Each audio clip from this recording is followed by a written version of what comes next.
Ngayong Ghost Month, alamin ang mga paniniwala at pamahiin ng ilan sa ating mga kababayan.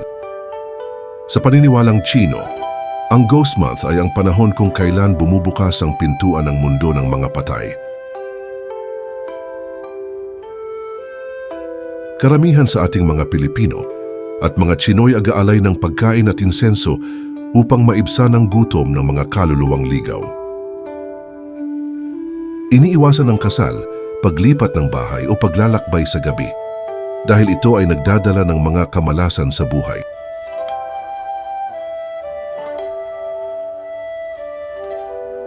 Sa kabila ng takot, ito rin ay panahon ng panalangin, kabutihan at mga alaala. Ang Ghost Month ay hindi lamang tungkol sa takot. Ito'y paalala na may mga kaluluwang naghihintay ng ating dasal at alaala. I-share ang video na ito para mas marami pa ang makaalam.